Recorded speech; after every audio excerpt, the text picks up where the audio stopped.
Parul university के placements का कोई रिप्लेसमेंट नहीं, इसलिए टॉप कंपनीज की फर्स्ट चॉइस। आप तो समझ ही गए होंगे। Join Parul university, Vadodara, Gujarat. America में डोनाल्ड ट्रंप ने हाल ही में एक ऐसा फैसला किया है जिसकी पूरी दुनिया में चर्चा हो रही है। ट्रंप का ये फैसला अमेरिका में चुनाव प्रक्रिया को लेकर है। ट्रंप के इस ऐलान की विपक्षी पार्टी यानी डेमोक्रेटिक पार्टी जमकर आलोचना कर रही है। कई मतदान अधिकार संगठनों ने भी ट्रंप के इस फैसले की निंदा की है।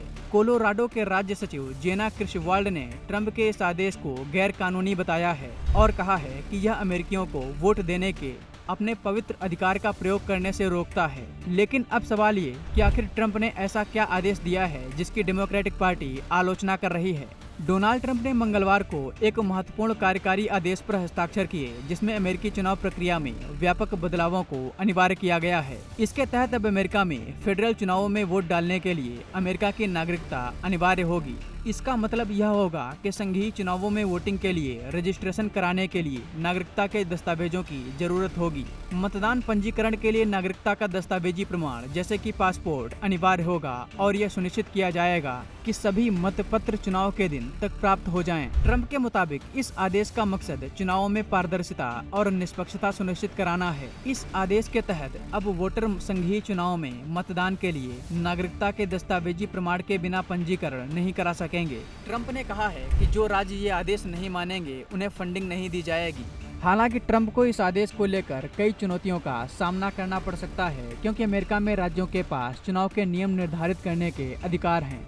बता दें कि डोनाल्ड ट्रंप काफी लंबे समय से ये दावा कर रहे हैं कि अमेरिका के चुनाव में बड़े पैमाने पर धांधली हो रही है। डोनाल्ड ट्रंप ने 2020 के चुनाव में मिली हार के बाद इस मुद्दे को काफी हाईलाइट किया था और चुनाव में धोखाधड़ी का आरोप लगाया था और 2020 के चुनाव में हार मानने से भी इनकार कर दिया था।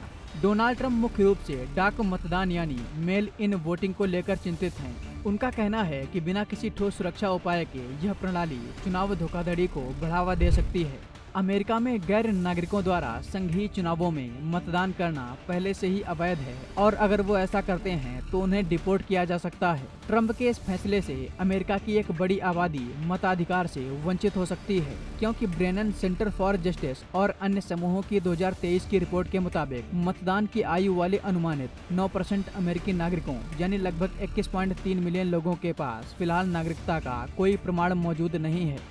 बता दें कि डोनाल्ड ट्रंप अमेरिका में राष्ट्रपति बनने के बाद कई ऐसे फैसले ले रहे हैं जिसका पूरी दुनिया में असर हो रहा है। डोनाल्ड ट्रंप सरकारी खर्चों को कम करने के लिए अमेरिका के विभिन्न विभागों में से लाखों लोगों को नौकरियों से निकाल रहे हैं। एलन मस्क के अंडर DOGE नाम का विभाग इसको लेकर छटनी कर रहा है। डोनाल्ड ट्रंप टैरिफ को लेकर भी बहुत सख्त हैं। कनाडा, चीन और मैक्सिको पर उन्होंने पहले ही टैरिफ लगा दिया था और अब वो यूरोप को भी लगातार धमकियां दे रहे हैं।